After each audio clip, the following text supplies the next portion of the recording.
On the subject of the Palestinians, here's Alex in North London. Alex, go ahead, sir. Hi George, I'm calling from North London. I've been listening to you for 3 months now. Okay. Never had the chance to speak to you. Okay. But I was just calling I was listening to you a couple of nights ago, and you were talking to these people, and they were saying that Israel, the Jews, did not have the right to gain Israel from the Palestinians. And I was just saying, throughout history, the Jews have been persecuted, obviously from the Holocaust, and we were granted Israel as a result of this. And I feel that granted by whom? We were granted from Britain and other countries granted us that. Well, what right did Britain have to grant you somebody else's country? Well, it's due because we lost 6 million people. No. I'm not arguing about that. I'm going to come on to that. But what right did Britain have to grant you somebody else's country? We had the right because we lost 6 million people and we did not have 100. Well, yeah, I'm going to ask you for a third time. What right did Britain have to grant you somebody else's country? Well, they didn't. Well, they were giving us the right because it was they were basically gave us because of the. But they gave you somebody else's country. That's the point I'm making, Alex. Can you deal with it? Yeah, but the Jews have also had to. They've dealt with this throughout history. Well, Alex, I don't know if you came on with a script and you can't deviate from it. Can you please answer that point? And we'll come to the Holocaust and who was responsible for it and who should have paid and what they should have paid for it. But given that you've said Britain granted you, and you're presumably saying you because you're Jewish, somebody else's country, I'm asking you, what right did Britain have to grant you somebody else's country? Britain, you could say they didn't have a right, but they came in and dealt with us and with the Jews having lost all these lives, and they basically granted us this land. Okay. Well, I see I'm getting nowhere on this, Alex, so let me deal with your overarching point. Maybe you're just not equipped to deal with the principal point that I have made. The Jews have suffered racist anti-Semitism down the ages in many, many European countries, including our own. They were subject to regular discrimination at best, and pogrom and murder at most. That's undoubtedly true.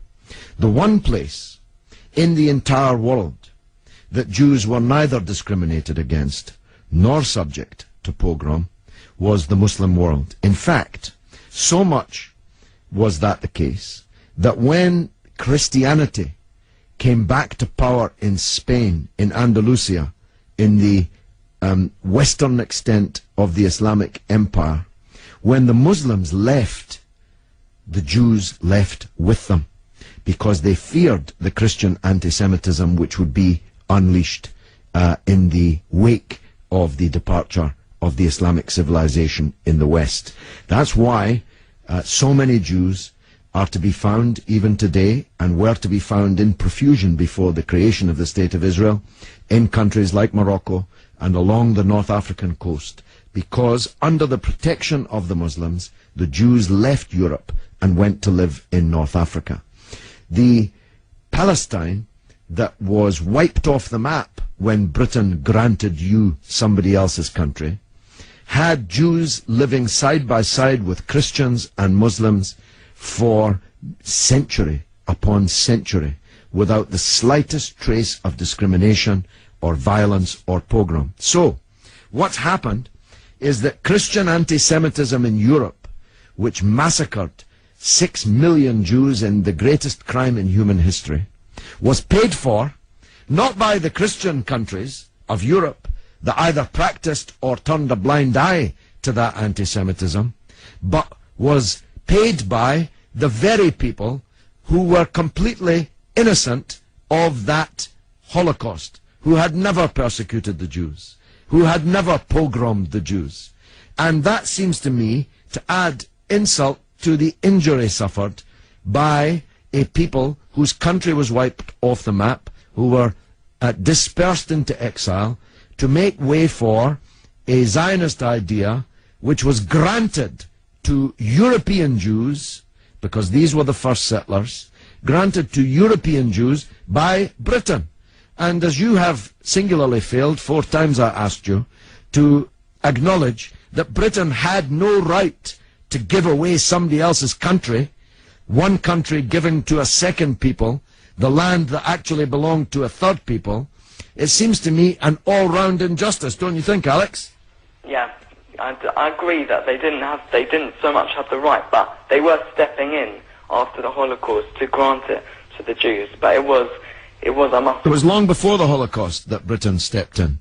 Britain stepped in 1917 with the Balfour Declaration made by the British Minister Balfour on our behalf to a group of atheistic Zionist Jews. I make the point about atheism because it's now claimed that this is some biblical land right, as if God was an estate agent.